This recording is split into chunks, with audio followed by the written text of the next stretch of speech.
First of all, let me thank Rabbi Gordon for this amazing opportunity to share with you this week as a part of your regular worship service.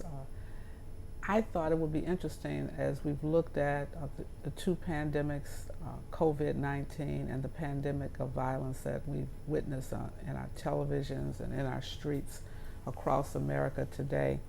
It appears that we're in a contest for equality with a Pharaoh who does not know God. And I would direct your attention to the book of Exodus. And in the 5th chapter of our Bible, verses 1 through 10, you will find in a translation these words. Moses and Aaron went to Pharaoh and said, "This is what the Lord Israel's God says, let my people go so that they can hold a festival for me in the desert." But Pharaoh said, "Who is this Lord whom I'm supposed to obey by letting Israel go? I don't know this Lord, and I certainly won't let Israel go." Then they said, "The Hebrews' God has appeared to us. Let us go on a 3-day journey in the desert so we can offer sacrifices to the Lord our God. Otherwise, the Lord will give us a deadly disease or violence." The king of Egypt said to them, "Moses and Aaron, why are you making the people slack off from their work? Do the hard work yourselves." Pharaoh continued, "The land's people are now numerous, but you want them to stop hard work?" On the very same day, Pharaoh commanded the people's slave masters and supervisors, "Don't supply the people with the straw they need to make brick like you did before. Let them go out and gather straw for themselves, but make sure they produce the same number of bricks they made before. Don't reduce the number. They're weak and lazy, and that's why they cry. Let's go offer sacrifices to our God. Make the men's work so hard that all they can do, they can't focus on these empty lies." So the people's slave masters and supervisors came out, spoke to the people. "This is what Pharaoh says. I'm not going to give you straw anymore." And so now as we look at this text, I know you wonder how this text applies to what you and I are witnessing as we watch the news or as we go to and fro from our stores, our trying to restore some sense of normalcy to our lives. Well, all of this is in the backdrop of the struggle. The people in the biblical times had engaged in a struggle for justice. They were being persecuted by the government, it seems. They had not been able to receive any relief from their hard work. No benefits were afforded to them. Just a continual level of struggle, which seemed to increase day by day. This text and the passages that continue mirror the struggle of African Americans for equality since we were brought to these shores as slaves in 1619 up until and including now. There's been a struggle for adequate housing, a struggle for unemployment, a struggle for access to a equal high quality public education, the access to capital so that there would be sustained wealth within our community. Last year marked the 400th anniversary of our journey on this side of the earth. And when we looked at the journey that African Americans have continued over these 400 years, there has been an increasing wealth gap between African Americans and white Americans. If you look at the level of savings that most African Americans don't have any savings.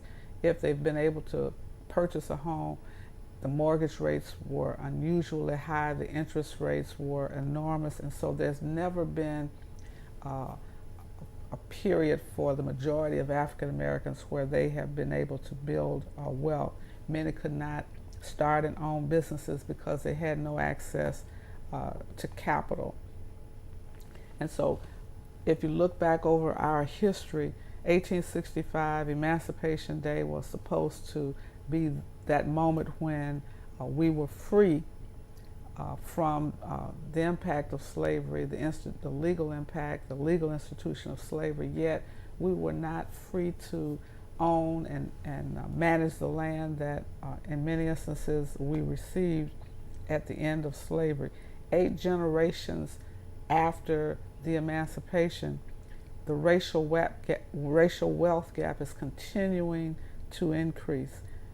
And it's about 1/10 for African Americans, it's about 1/10 of the wealth of typical white Americans. Black Americans by 1863 owned 1/2 of 1% of the national wealth in America. And so if you just look year after year, you think, well, maybe it's going to get better. The fact of the matter is, there is a decline in wealth as you look at it over time for African Americans.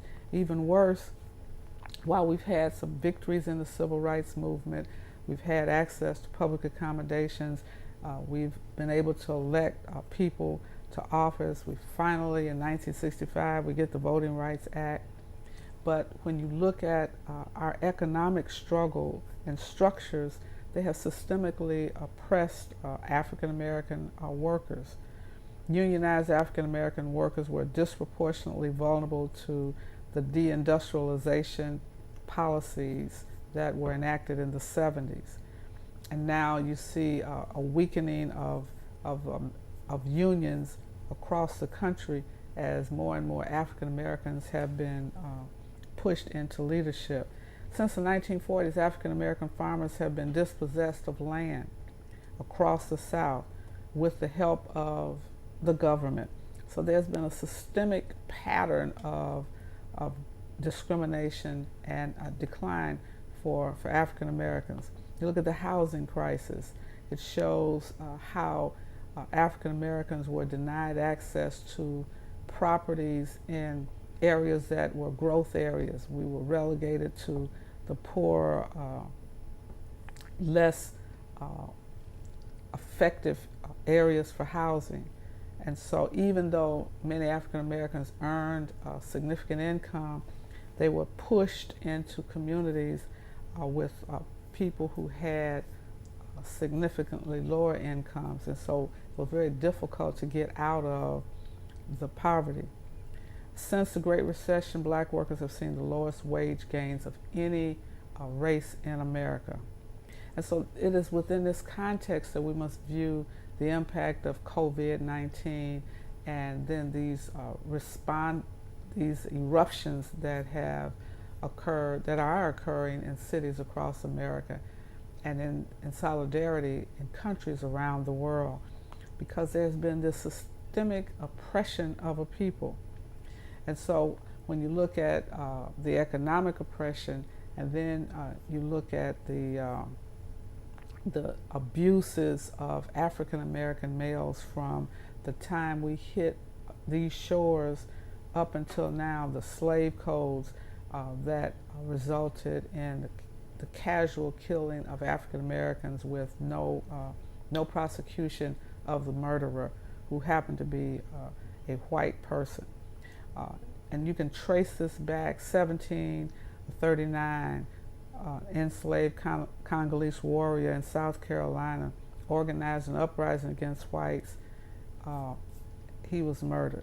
And in March 1770, Crispus Attucks, a black man, was killed, what was now called the Boston Massacre, but he was killed by the British when the British troops tried to police the colonists. And then you go from 1791, 1857, the Supreme Court decision in Dred Scott, where we are declared 3/5 of a human and having no rights, according to the Chief Justice Taney, that whites are to respect. And you just keep going year after year. Get to 1961, when the police commissioner Bull Connor in Birmingham, Alabama, along with the Ku Klux Klan, which we now call the alt-right, coordinated attack on the Freedom Riders and beat, firebomb, and hospitalized many of the peaceful protesters. Similar to what we are witnessing in some of the peaceful protests, people are infiltrating the protests and causing hostility and violence.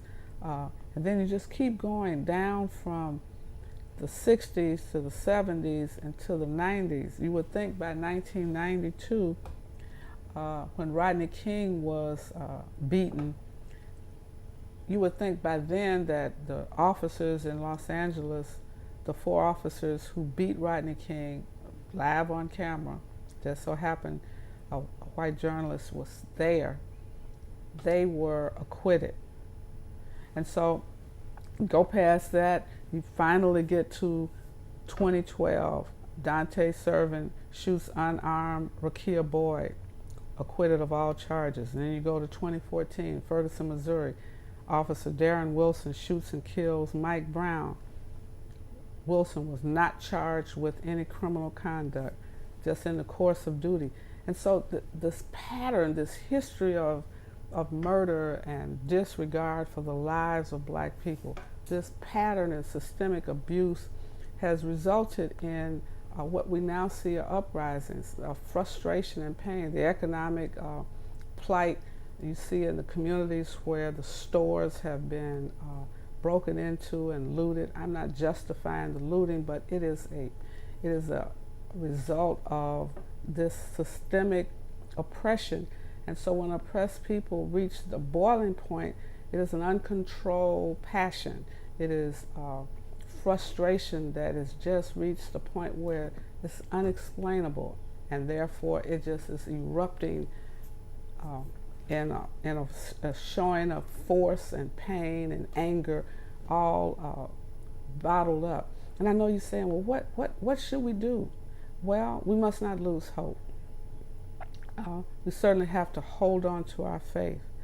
And I think that is why God has allowed us to witness a number of signs and things that cause us to pause. COVID-19 has slowed us down to allow the world to see America's injustice. It's not just a few African American leaders talking about it.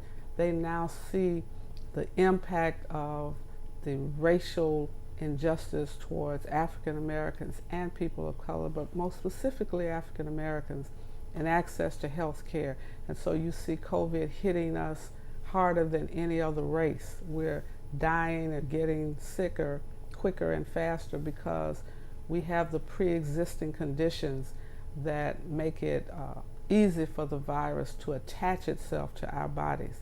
When you look at the challenges students face with schools, COVID has indicated the educational inequities that exist. Our students don't have access to the technology, the broadband, and so now they're further behind because we've been doing distance education. And you look at the Native Americans on reservations, similarly, they have no access to the kind of technology that will allow them to continue to learn in this environment of COVID. You wouldn't know that, but until God exposed through COVID all of these inequities. You don't know how many people are vulnerable and first responders until we've watched COVID and people die in nursing homes because the workers in the nursing homes can't take sick time, so even when they're ill, they have to go to work and they've not been given proper PPE protections. But we still must hold on to our faith. We must now recognize there is a power greater than any person. We must not compromise our morals during this season. We must make sure that we are prepared as a people of faith. Whatever tradition we have, we must know that we are called by God to seek the peace. We are to fight to make sure that the government that we live in practices justice and righteousness and mercy to everyone. We must not allow ourselves to be separated by culture and economic status. We must know that together we can make the government just for all. We must demand justice for the poor and make sure that we deliver to the needy. We now know the vast numbers of people who are hungry, homeless, and needy as we watch the lines of people standing for food. We must sacrifice what we have to make sure that the have-nots are gaining and surviving and being sustained. We must work steadfastly within this political system that we provide our laws provide for the least among us. And so when we look at the CARES Act, we must make sure that every senator is pushed to pass the next stimulus package that will reach down and lift those up who have been unemployed and unemployment benefits have run out, who have no ability to have food for their families. We must be the peacemakers. And peace is not the absence of noise. It is, in fact, the presence of justice. We must unite together.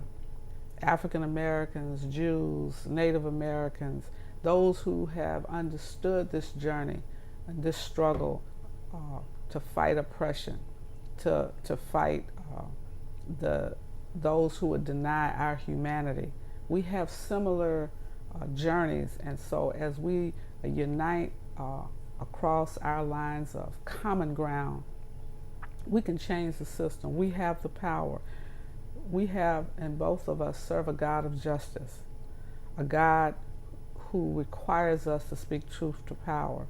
And so I pray that God will give us the conviction, the courage to elect a government, not just an office, a government that prioritizes the least of these. We need someone at every level of government, from the White House to the State House to the City House, that cares about the least of these. And I believe that all of these